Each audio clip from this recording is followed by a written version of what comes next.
नमस्कार दोस्तों, मैं हूं आपका मित्र विमल कुमार छाजेड़ एडवोकेट।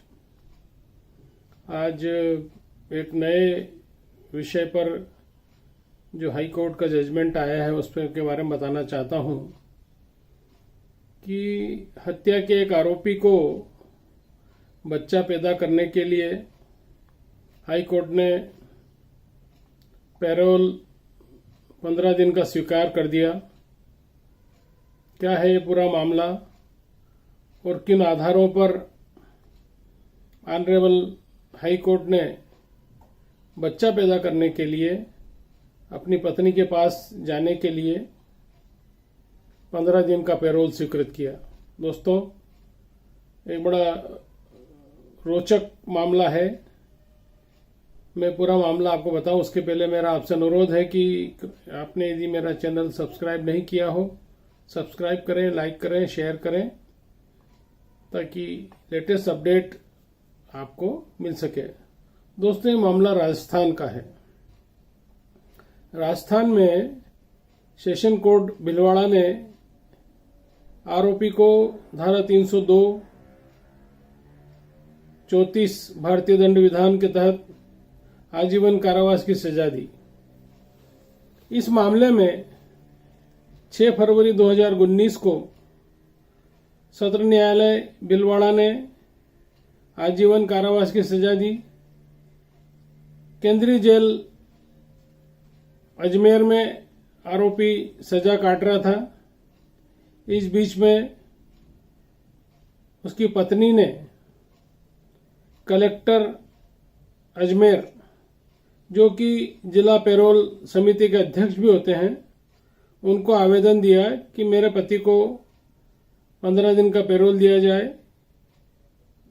क्योंकि मुझे कोई बच्चा नहीं है, बच्चा पैदा हो मेरे, क्योंकि मेरा ये अधिकार है, इस कारण मुझे बच्चा पैदा करने के लिए मेरे पति को 15 दिन का पैरोल स्वीकृत किया जाए। अब ये क्या हुआ दोस्तों, यहाँ पर इस मामले में कि ये आवेदन जो है सीधा कलेक्टर को दिया गया, जबकि पैरोल के लिए आवेदन संबंधित जेल के अधीक्षक के माध्यम से आना चाहिए। तो एक तो सबसे बड़ी गलती इसमें यह थी। उसके बावजूद भी हाई कोर्ट ने बहुत सारे बिंदुओं का इसमें जिक्र किया और कहा कि संतान पैदा करने के उद्देश्य से और वैवाहिक संबंध के निर्वहन की अनुमति यदि नहीं दी गई तो उसके अधिकारों पर प्रतिकूल प्रभाव पड़ेगा। और राजस्थान की जो हाई कोर्ट है कि जोधपुर बेंच ने कैदी को 15 दिन की पैरोल स्वीकृत कर दी। दोस्तों, राजस्थान में कैदी रिहाई पैरोल नियमावली नियम 2021 बना, उसके तहत पैरोल की कार्रवाई होती है। अब यहाँ पर जो आरोपी था, जो जिसको सजा याफ्ता हम बोले कैदी, उसने कलेक्टर के आवेदन देने के बाद भी वहां मामला विचाराधीन था कलेक्टर के यहाँ, उसके पहले ही उसने हाई कोर्ट में एक पिटीशन लगा दी। ये याचिका लगाई उसने और मांग की कि निर्देशित किया जाए कि मुझे बच्चा पैदा करने के लिए 15 दिन का पैरोल स्वीकृत किया जाए।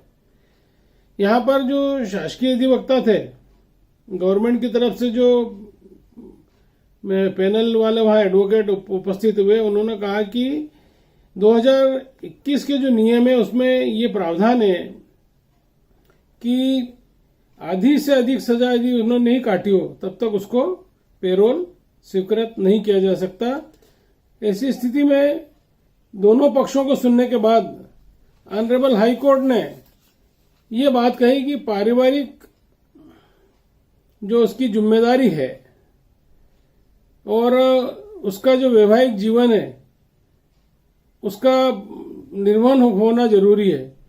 कोर्ट ने यह कहा कि पत्नी तो निर्दोष है, उसकी सेक्स नीड, उसकी भावनाएं, उसके इमोशंस, उन सबको ध्यान में रखते हुए और यहाँ पर क्योंकि हत्या का आरोपी था, किंतु कोर्ट ने कुछ धार्मिक उदाहरण उसमें दिए और कहा कि वंश का संरक्षण, पुरुषार्थ, धार्मिक पहलू, मानवीय आधार, कई मामलों में को दृष्टिगत रखते हुए उस कैदी को 15 दिन की पैरोल स्वीकृत कर दी।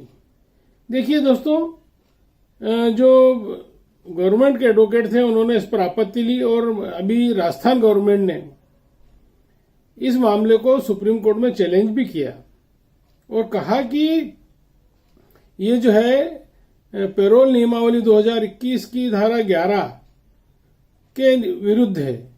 उनका ये कहना था कि किसी परिवार के सदस्य की मृत्यु हो जाए, गंभीर बीमारी हो, मृत्यु हो, आपदा हो, या उस कैदी जो जेल में निरुद्ध उसकी पत्नी की डिलीवरी पहले से ड्यू हो, तो जरूर उसको पैरोल दिया जा सकता है, किंतु बच्चा पैदा करने के लिए पैरोल नहीं दिया जाना चाहिए, ऐसा शासकीय अधिवक्ता ने कहा। और उसके खिलाफ सुप्रीम कोर्ट में उन्होंने उसकी अपील भी पेश करने के लिए भेज दी है। तो दोस्तों, ये मामला 2 जजों की राजस्थान हाई कोर्ट की पीठ का था और उसमें WP नंबर 10/2022 की DB में ये मामला डिसाइड हुआ और उन्होंने ये कहा कि ये उसके जो मानव अधिकार हैं उनका हनन हो रहा है इसमें, इसलिए उसको अनुमति दी जाती है। दोस्तों, अब सुप्रीम कोर्ट का क्या इसमें व्यू आता है, क्योंकि ऑनरेबल हाई कोर्ट ने धार्मिक आधार पर उसको ये पैरोल को स्वीकृत किया और उन्होंने कहा कुछ मान्यताएं हैं, पुरुषार्थ है, मानवीय आधार है और उसकी भावनाएं जो उसकी पत्नी की है उनका हनन नहीं कर सकते, इसलिए ये उसके जो उसके अधिकार हैं उसको दृष्टिगत रखते हुए आदेश दिया था। किंतु मामला सुप्रीम कोर्ट में पेश हो रहा है, तो वहां से क्या इस पर नई गाइडलाइन आती है, जैसे ही कोई अपडेट आएगा तो मैं आपको बताऊंगा। दोस्तों, नमस्कार।